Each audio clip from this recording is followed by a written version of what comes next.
Okay, good morning, Morai Rabotai. We're continuing on Shulchan Aruch Orach Chaim. We're starting Hilchot Tfilah in Siman Petet. The times of Tfilah is really the first concept that the Shulchan Aruch discusses. Zeman Tfilat HaShachar Mitzvata She'atchil Im Hanetzach Hama Kedichtiv Yiraucha Im Shamesh.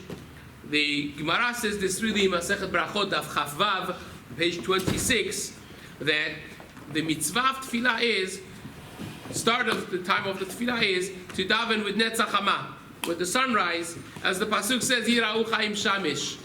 Now, the Rambam seems to say that that's the only lachatchila way of doing it, and afterwards is also accepted until the sof zman tefillah, which we're going to discuss in just a moment. Ve'im itpalel misha'ala amut hashachar. But halachically speaking, the sugya in Masechet Brachot proves that the day starts, technically speaking, from Amud HaShachar, which is way before Netzach Hama.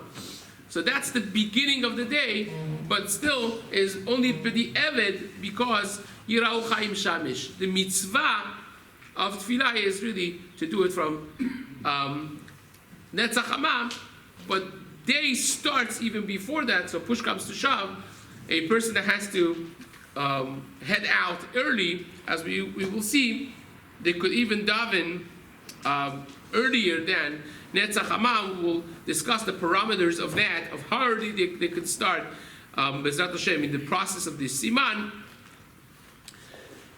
So therefore, when you daven, if you already daven, the Evid, from Amud HaShachar, from the time that the morning started, Heir Pnei Mizrach, that you see the horizon of the east side is becoming red and the light is coming out, that already is accepted as well. Yatsa, you were Yotzei Yedechovam, V'nimshach Zmana at Sof Arba Sha'ot Shehu Shlish Hayom.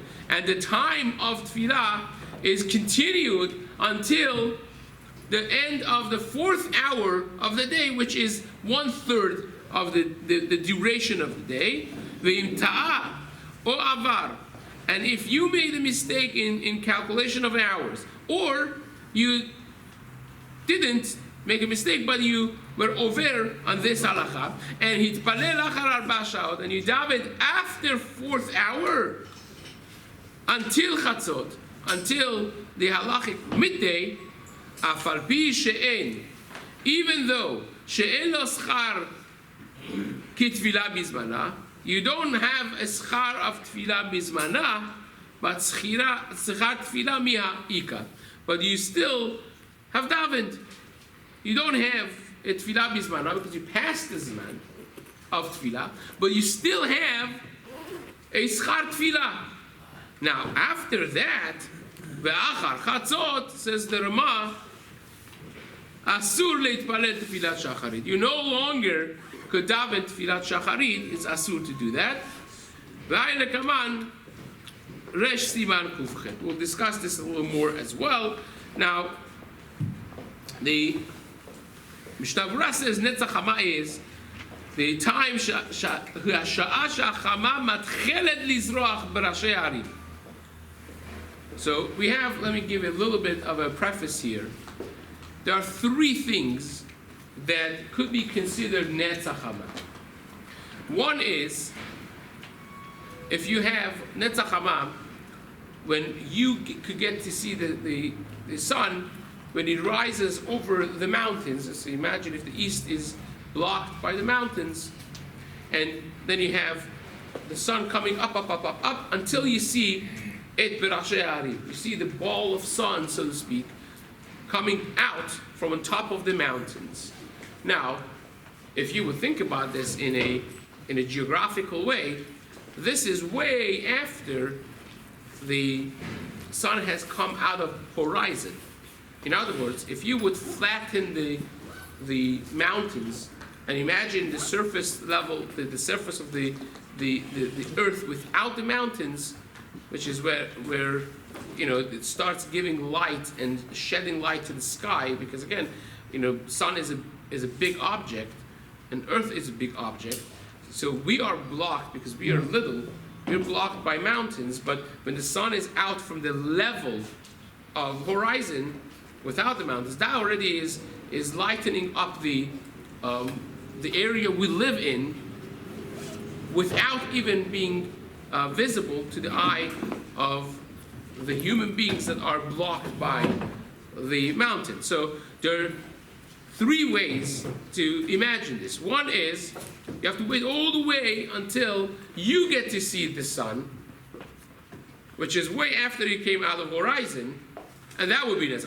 Or maybe we should imagine that the thing is not there, the mountain is not there, and the horizon would be really the kovea.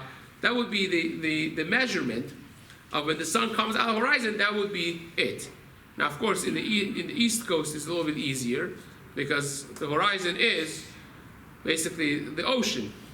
Over here, it's a little bit harder because depending on where you live, you could actually be, the closer you are to the mountain, the later you see the sun.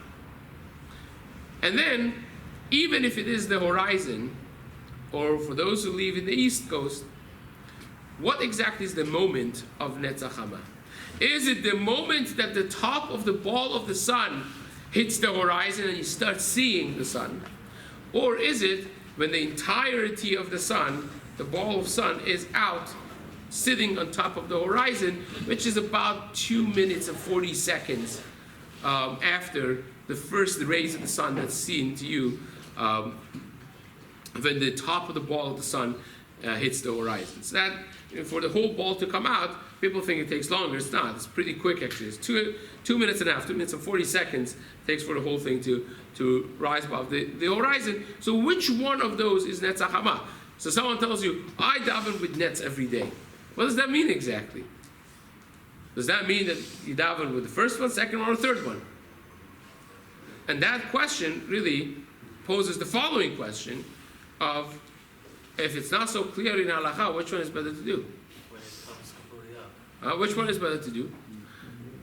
Now, well, let's examine the parameters. Tefillah before Netzach Hama, we just had. If you davened from Amud HaShachar, you're Yatza. That's B'diavad. Right? If you daven before Amud HaShachar, you're Yatza. But if you daven after, if you daven before Netzach Hama, after Amud HaShachar, you're Yatza. But if you daven after Netzach Hama, what's the halacha? Daven after Netzach Hama, it doesn't say anything. When Nimshach Zmana at Sof 4 Sha'ot, the Zman of the Tefillah starts from Netzach Hama and continues into the end of the 4th hour. So that's not B'diavad. If you daven earlier than Netz, it's B'diavad. If you daven after Netz, maybe it's not Mitzvah Min HaMufchar, but B'diavad, it's not. So if you have a question when Netzach Hama is, logic would dictate that you should choose the later time. Right? Because if you're taking a chance of davening earlier than Netzach Hama, you're doing something that's B'diavad. And you could be all excited about yourself that you're davening in Netzach Hama, but really maybe you're doing something B'diavad, right? Versus, waiting a little bit and then you could daven Elechatchila Tefillah. So that being said, that's just the preface, the Hakdama to this concept for us to understand geographically how this really depends on where you live, and also basic halacha of, even if it's a horizon, what exactly is that concept of nets, which again, the Harbazuz in Shelot Teshuvot Ish Matzliach in Siman Tetvav, I believe it is, we'll examine this when we go on. He discusses this very concept of Netzach Hama, and we will be, Be'ez Hashem, discussing it as we develop the sugya. So says, the Mishna Berura says, the Chafetz Chaim, this is the moment that the sun starts shining berashei harim, top of the mountains. And a person should be careful in this, even in the season of slichot, which again, things are earlier. You daven slichot before shacharit, And then you'll say, well, so slichot will miss Netzachama. Says the Chafetz Chaim, don't do that. If you're zahir in davening netz, so it's an important thing even in the time of slichot, and therefore, even those who are not careful and they daven the tefillat shacharit during slichot time before Netzachama, the Chida writes that it's better to daven properly, and they shouldn't say slichot altogether, than saying it earlier than the time that they should say slichot and daven earlier than the Zman Tefillah, earlier than Netzachama, because this is one of the all-time famous chidas in his sefer Moreh Be'etzba. Maran Chida wrote, he was a prolific writer, an author, tremendous personality of Torah, very colorful, both in psak and in drush and in Kabbalah. He's one of the only yechidim that has been accepted with passion and love throughout the spectrum of the Jewish writing and practice. You know, whether you're a Hasidim, or the Litvaks, the yeshiva world of the Ashkenazim, or the Sfaradim, Leminehem, all the different communities of Sfaradim, they have embraced Maran Chida with tremendous passion. I remember one of the first Sfarim I bought when we came to the United States was the Sefer of Avodat HaKodesh of Maran Chida. I wanted Bedavka, the Sipor and Shamir, and specifically Moreh Be'etzba. Avodat HaKodesh is a compilation of 7 of the Kuntresim of Maran Chida, and I couldn't find it. Where did I find it at the end? In Newark Square, in one of the Hasidic towns in United States, because they learn Maran Chida. Everybody learns Maran Chida. Now, Moreh Be'etzba is a tremendous sefer. Is a unique capacity and capability of Maran Chida to incorporate all of the writings of Ari HaKadosh in the simplest language. Like literally, the simplest language is so sweet and beautiful to read it. One of the Sfarim that I tell people is the must read by every Jew is Moreh Be'etzba. Every Jew should go through Moreh Be'etzba cover to cover. It's short. Every Jew, if you don't understand, there's no English unfortunately available. I don't think there is English available. But if you don't understand it, get a chavruta and learn through Moreh Be'etzba. Do it today, right? So Moreh Be'etzba is filled with amazing one-liners, and one of the most important one-liners that Maran Chida writes there is that Zeh klal ba'avodat Hashem. You know what the rule of thumb is in Avodat Hashem? To keep the ikarim and to add on them. Not to drop an ikar for a chumrah. So you have to know how to evaluate a chumrah. You have to know how to evaluate a mitzvah. You want to be excited about slichot. I understand it's once a year. It's exciting. It's musical. It's amazing, right? But writes Maran Chida, if you're going to be because of that saying shacharit not bizman, do a b'diavad shacharit. So what did you do? You picked a chumrah, and because of it, you made one of the ikarim of your day b'diavad. Says Maran Chida, better not to say slichot and daven in a proper time than to botch everything and do slichot and do a quasi tefillah, right? Yishmor adam ala ikar, you should keep the ikar, ve'az yosif alav, and then you could add on it, not to be mezalzel to the ikar, to disgrace the main thing, and in pursuit of a tosefet, in pursuit of an addition. Same thing is with somebody that wakes up early to do slichot, and then during Shema he's falling asleep. Right? Of course, the rabbi would say, go to sleep on time. Right? Wake up early, like a person should always do. Right? A person should wake up early. But Nemaaseh, if you have a choice, you should not daven before Netzachama. So says the Mishna Berura back in Chafetz Chaim. But if you have to travel, you have a flight early on, and that's considered Shat HaDachak, you're anus, then it's mutar to daven earlier on, as we're going to have later in this very Siman. But you should wait and not say bracha and tefillin until you get to a period of time called Mishayakir. Mishakir means that, when you know somebody, you're not best friends, but you know someone from the community, in lieu of any other artificial light, there's enough light in the sky that you could tell who this person is from 4 amot away, from 6 feet away. So it has to be a little light. Now, it's not pitch black, it's a little enough light, which is, again, depending on which shita you follow, it will be somewhere between 35 or 45 minutes usually before Netzach Hama. So that's the time that you would say the bracha on tefillin and talit. Now, therefore, you'll see some of these minyan po'alims that they daven very early, especially in the winter, deep in the winter time, that the netz is very late.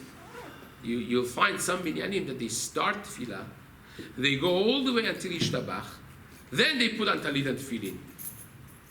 Why is that? Because they're starting it before the Zman of Mishakir. You're not supposed to be wearing talit and tefillin before the Zman of Mishakir. The Mikodem Asur Levarech. Beforehand, it's Asur to say bracha on talit and tefillin, as we have already discussed this. This is something we had in Siman Lamed earlier on, and Mishna actually discussed this at length over there. You can take a look back in reference.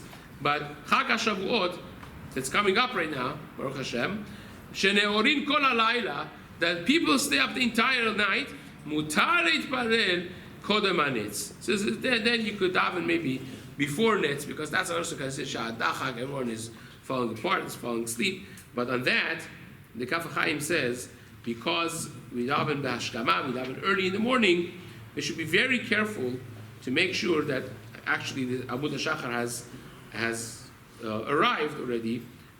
And there's a story in the time of Ma'aril. Ma'aril was one of the latest generation, the last generation of Rishonim, and he was Melaket. He gathered all the minhagim of the Ashkenazim and so on. So in the time of the Ma'aril, one time it was it happened. They made a mistake. It was a beautiful moon outside, clear sky, and there was so much light because of the moonlight that they made the mistake of thinking it has already been Amud HaShachar, and they started davening tefillah before Amud HaShachar, and the Ma'aril made a decree of Tanit Zibur. The entire community has to fast one day because they davened Shelo Bizman. They davened before Al Shachar, you say bracha, this is very questionable, bracha lebatala. It's a big deal, you have to be careful. Nowadays, Baruch Hashem, we're blessed that we have the hours, we have the clocks, we're not going outside necessarily to have to determine things based on the natural light. We could check it on the calendar and properly do it, but even there, you have a time that's questionable, because it's machloket how to calculate Amud HaShachar, and that becomes a little bit of a question. So therefore, for instance, the Ben Ish Chai writes that in that period of time that you don't know if you're going to have to say Birkat HaTorah, a new Birkat HaTorah, the new day starts. You have to say new Birkat HaTorah. So you're not going to sleep at night. So therefore, says the Ben Ish Chai, the best thing is to say some Shirot v'Tishbachot in that period of time. Or for us, it's important to go to mikveh, for instance, in Shavuot morning. It's one of the things that's important to do is the mikveh of Shavuot morning. Now, there are many people who are, based on the writings of Arya Kadosh, they're very particular about going to mikveh constantly, or at least on Erev Shabbat. It seems from the writings of Arya Kadosh that a person will not merit to have an Neshama Yetera on Shabbat if you don't use the mikveh on Erev Shabbat, Dechvot Shabbat. So it's important, but then there's a higher level. The Alpi Kabbalah and the writings of Ari, the mikveh of Shavuot morning is the end tikkun of every mitzvah that you did on Pesach night. That means the matzah that you had on Pesach night, the maror that you had on Pesach night, the tikkun of those mitzvot finishes and is hinging on the tevilah of mikveh on Shavuot morning, right before Shacharit. So many people spend that time that's questionable of whether or not it's with the Shachar. They go to mikveh. You're not learning. You're not doing any of those things. But again, nevertheless, the conceptually what the Mishnah says here is be careful not to miss, not to miscalculate and do it properly. And as we mentioned, Kaf HaChaim brings this scary story of the Maril that created a Tanit Tzibur because they made a mistake. Because if they go home before nets, and then we want to gather them again to daven Shavuot morning, it's going to be difficult to do that, and therefore you could daven a little bit earlier. That's considered Shat HaDachak. You have to be careful with Kriyat Shema. You should not be saying Shema before Mishiyakir, before the time of Talit and Tefillin. This is asur lechatchila. Lechatchila is asur to say Shema earlier than Mishiyakir, even though that from Alot HaShachar is already considered, technically speaking, day, but still lechatchila you should not be saying Shema before Mishiyakir. So there are 3 times. There is Amud HaShachar, there is Mishiyakir, and then there is Netzach Hama. So Netzach Hama is the time. Really, technically speaking, Amud HaShachar is the beginning of the day, but you shouldn't say Shema at least until Mishiyakir, and certainly you should not be putting Talit Tefillim before Mishiyakir either. Siman Nun Ched, Be'ezrat Hashem, we will continue this in the days to come.